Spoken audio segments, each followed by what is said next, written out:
Ще започнем с любопитството. Любопитството е нещо, което е присъщо на хората и то е едно богатство, което ние приемаме за даденост. Любопитството е нещо, което ни хваща за раменете, дава ни криле и ни повдига над земята и ни предизвиква да разглеждаме света по един различен начин. Любопитството е причината за откриването на Америка, за откриването на много неща, които сме смятали, че са възможни или невъзможни. Но е факт, че много често, почти винаги, когато така фантазията и нашите любопитни размисли ни издигнат над земята, земното притегляне ни връща обратно и ни казва: не, това не се прави така, не може по този начин, това са врели некипели, следва и своя път. Това е обичайната ситуация.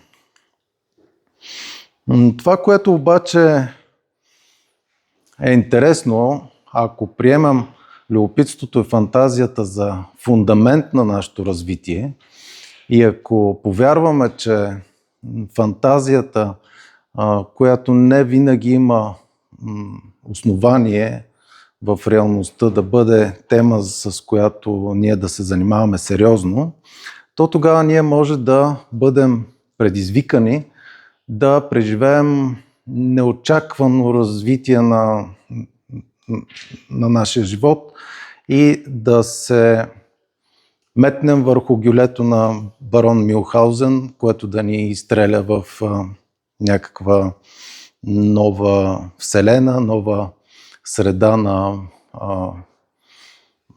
проява на всички тези неочаквани за нас събития.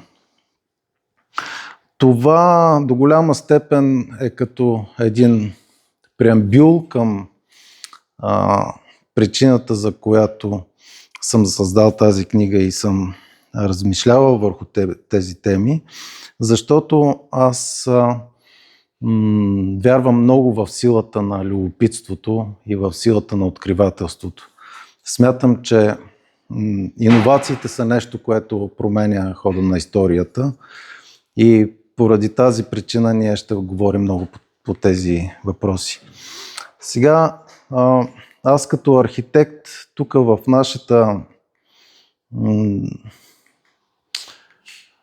нашата действителност съм познат с сгради, които на пръв поглед нямат много общо помежду си.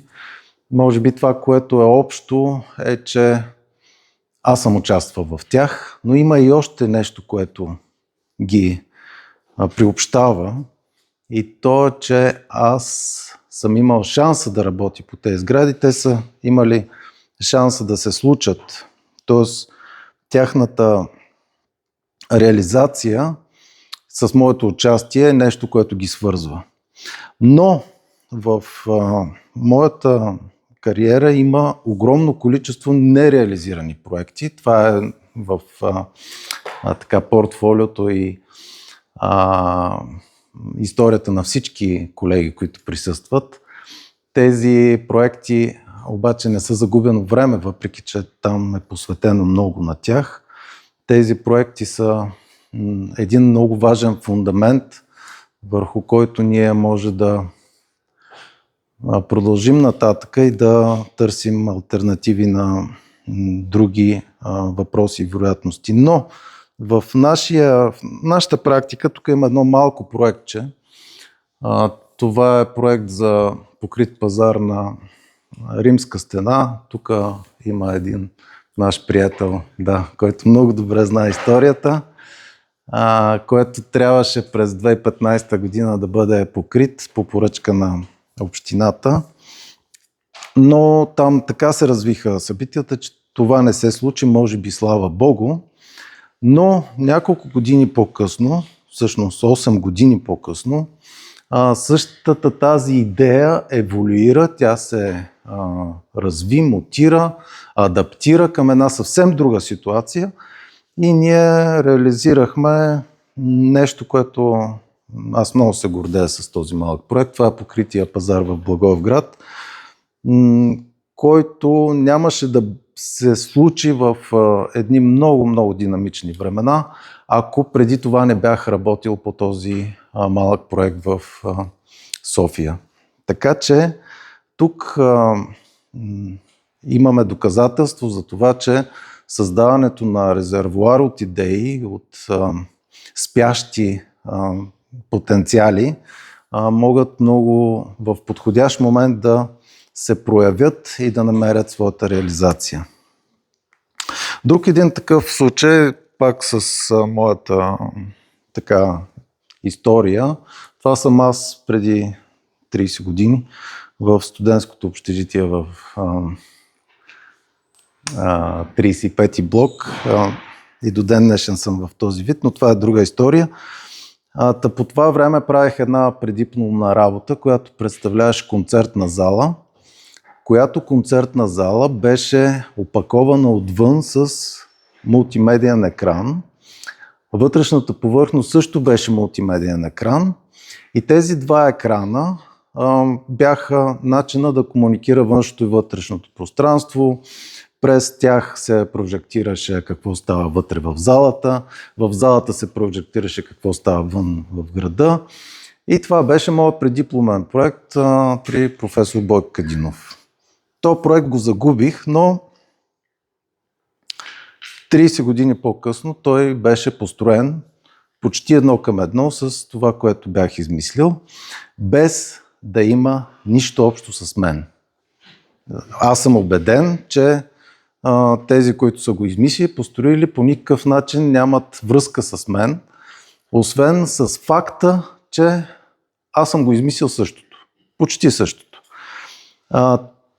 Това също ме предизвика да размишлявам какво се случва, как така тези събития се случват около нас и те със сигурност са нещо, с което и други колеги се сблъскват и срещат. И така ние в този шарен свят, в който живеем, сме застанали пред най-голямото кино, което може да гледаме. Това е киното на планетата. Това е най-широкоекранния, най-пъстрия, най-богатия на живот и събития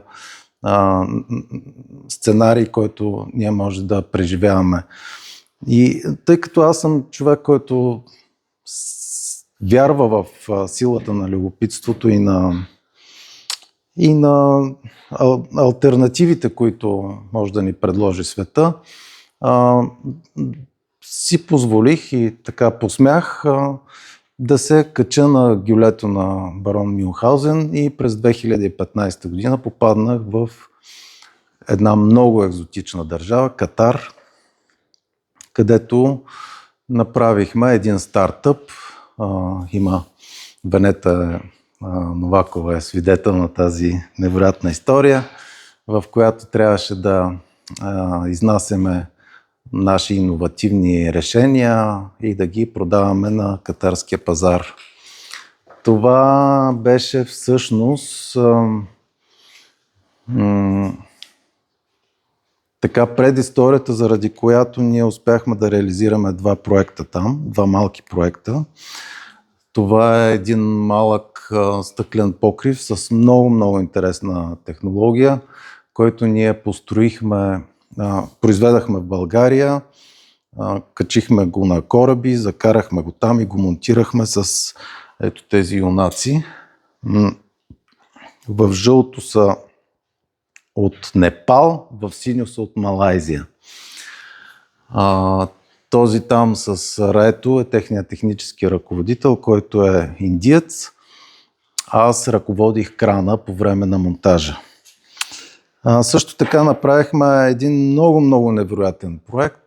Това беше първата фасада експериментална фасада с циркулиращи течности в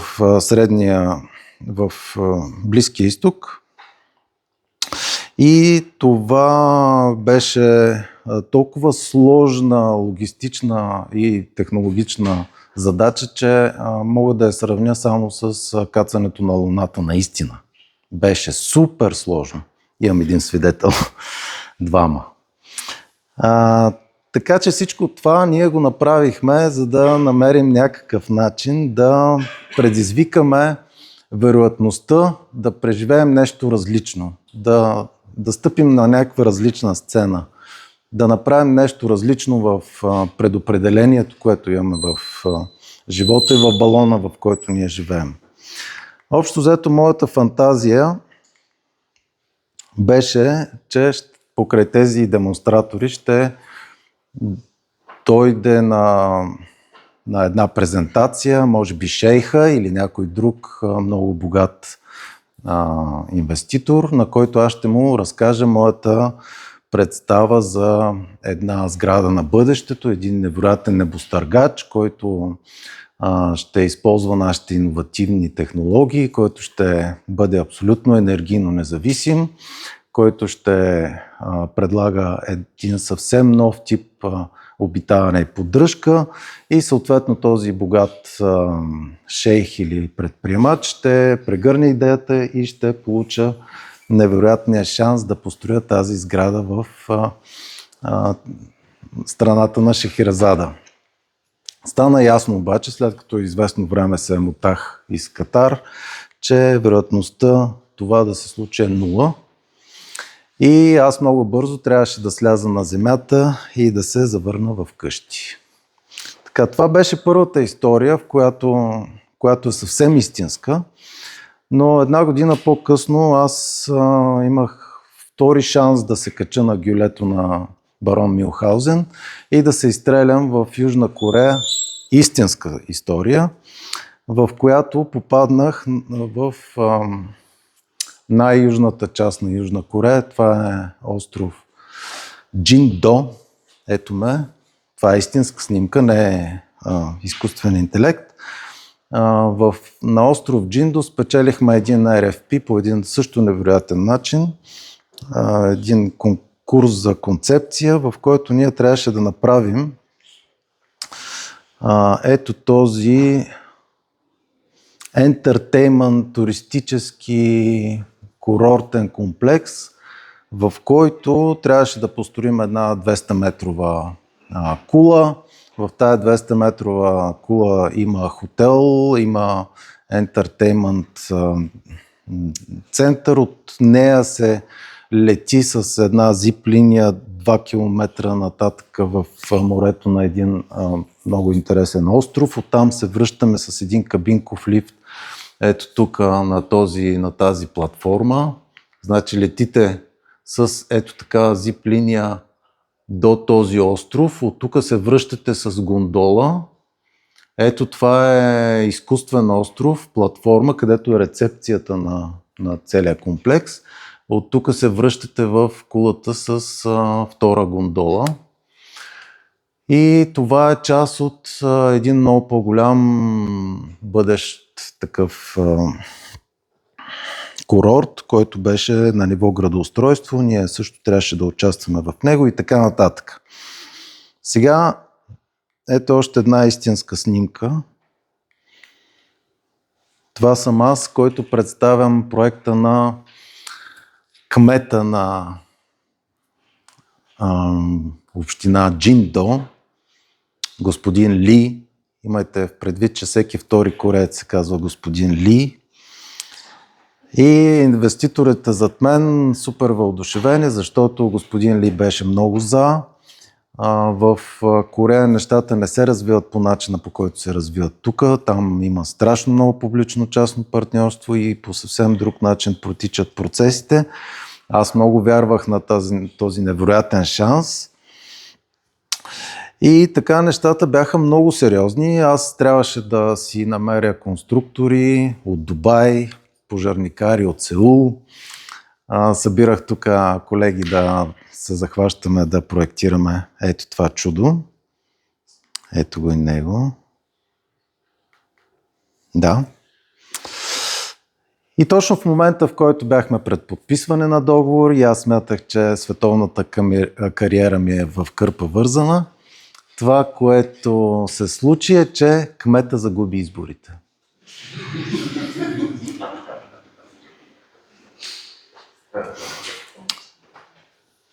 Това и друг път съм го преживял. Тук някои се смеят.